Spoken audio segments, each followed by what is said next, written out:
Halo, assalamualaikum Sobat Jamu Times. Alhamdulillah ya bertemu kembali dengan saya Safa Muhammad di channel Jamu Times. Nah, sesi kali ini kita akan melanjutkan pembahasan buku Bebas Hutang Cara Tai Chi ya. Kalau kemarin kita baru nyampe pembahasan yang pertama, nah sekarang kita akan pada pembahasan yang kedua. Nah, di sini saya lihat nih di halaman 15 ya, halaman 15 itu ada judul yang namanya Ilusi Hutang Riba itu ibarat gunung es yang menawan. Jadi saya ulang.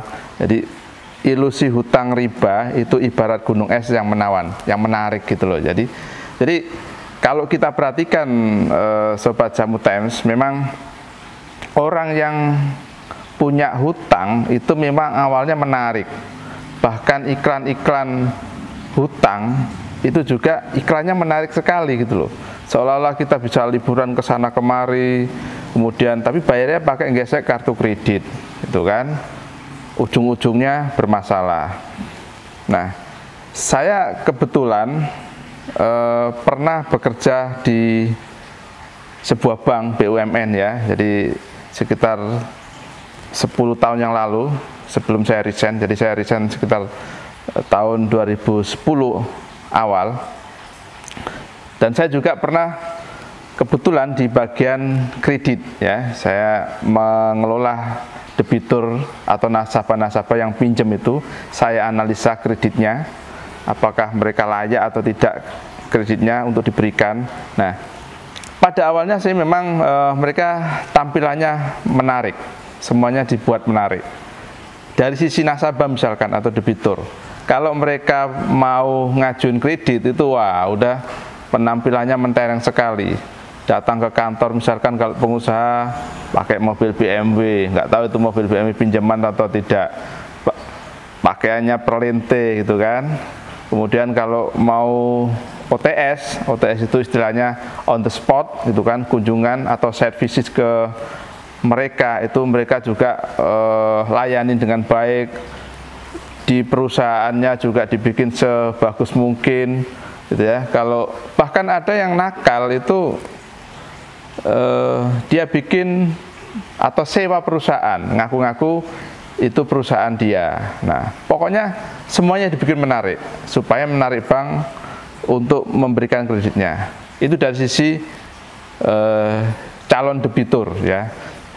Nah, setelah dapat pun sebenarnya iming-iming kesuksesan orang yang berhutang itu juga seolah-olah menarik memang ya.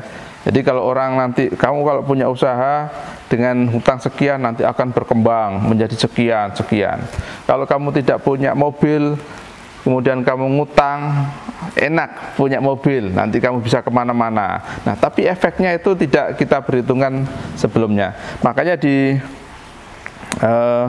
buku ini itu saya tulis ilusi hutang riba khususnya ya, yang hutang riba itu ibarat gunung es yang menawan itu loh ya. Jadi kelihatannya kalau Anda perhatikan itu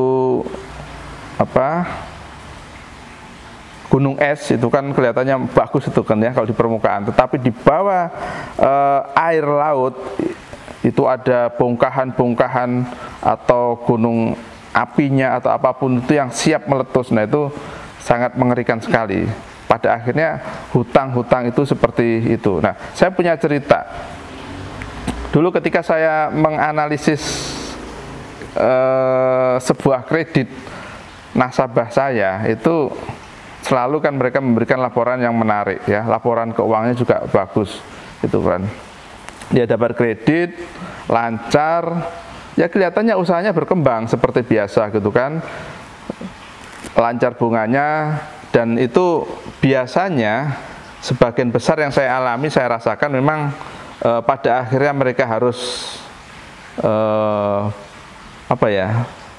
bangkrut gitu kan, karena memang kelihatannya aja besar gitu loh, kelihatannya besar, tetapi secara asetnya itu hampir sama dengan jumlah hutangnya atau bahkan lebih kecil daripada total asetnya itu loh. Jadi awal-awal kreditnya kecil, tambah membesar. Nah, membesarnya itu kayak balon gitu ya, apa ya, bubble kayak balon gitu. Kalau di kita biasanya ada istilah bubble ekonomik ya, ekonom itu mengatakan ada semacam ekonomiknya bubble, gelembung gitu, kelihatannya besar tapi ompong. Nah, itulah yang terjadi untuk kredit-kredit atau hutang-hutang yang khususnya hutang yang riba itu loh. Nah, di buku ini saya gambarkan sebagai gunung es yang menarik. Karena kenapa? Karena memang kelihatannya menarik memang gitu loh. Jadi sukses karena riba itu hanya ilusi ya, indah di permukaan. Ini nanti saya kasih slide-nya gitu ya. Ya pertama kenapa? Karena itu tadi penjelasan awal saya gitu kan. Tetapi apa yang orang lihat itu riba kelihatan indah gitu kan, atau sukses, tapi menyimpan bahaya seperti gunung es. Jadi kalau nanti kita perhatikan ya di gambarnya itu banyak hal-hal yang tidak terlihat gitu, dari orang yang melakukan hutang riba khususnya ya. Jadi apa yang tidak dilihat orang itu dari gunung es adalah gunung es itu siap meletus kapan saja.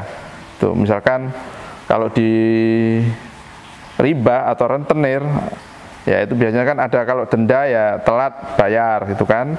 Di sini disebutin kalau kita sudah bekerja keras gitu kan, yang dipikirin ya cuman untuk bagaimana bayar utang gitu kan. Jadi kerja keras hanya bayar angsuran bunganya gitu kan. Dan biasanya nih kalau orang-orang yang utangnya banyak, apalagi kalau udah jatuh tempo itu sering kaget-kagetan tuh ya, sering kaget-kagetan, deg-degan, nah deg gitu setiap tanggal, wah ini mau jatuh tempo bayar belum ada duit. Nah itu selalu ada rasa seperti itu. Kemudian di sini disebutkan hidup tidak tenang, was-was. Nah seperti penyakit gila. Ini saya dasarkan pada hadis Rasulullah SAW ya. Nanti hadis-hadisnya ada di bab-bab berikutnya. Nah yang terlihat atau yang tidak terlihat oleh penampilan gunung es itu apa? Kalau di sini saya kiaskan, yaitu tadi bunga riba itu naik terus, gitu loh ya. Bunganya naik, kalau ada ekonomi tidak stabil ya naik gitu loh. Tetapi kalau ekonominya stabil atau cenderung membaik, turunnya itu sedikit ya, turunnya lama gitu kan, nggak turun-turun gitu. Kadang-kadang makanya Bank Indonesia itu selalu menegur, ini ekonomi sudah turun, kenapa bank-bank tidak menurunkan suku bunganya. Nah itu yang sering terjadi. Kemudian bank tak peduli Anda rugi, bank harus untung terus. Ya ini ya rentenir juga begitu, rentenir yang lain juga begitu. Mau Anda pinjem berapapun boleh, tetapi begitu Anda rugi atau Anda tidak bayar nggak ada urusan, kan begitu. Ya seperti prinsip rentenir juga seperti itu. Nah bagi yang karyawan mungkin gaji habis untuk bayar riba, untuk bayar bunga, ya uangnya bulanan udah habis, itu nggak terasa gitu loh. Nah tapi kalau bagi pemilik bisnis, ya profit bisnisnya tergerus terus menerus. Itu yang sering terjadi.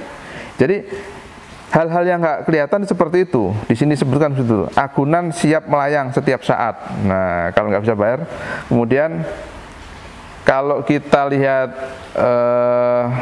Quran ya, itu di situ Allah hancurkan riba dan suburkan sedekah. Artinya apa?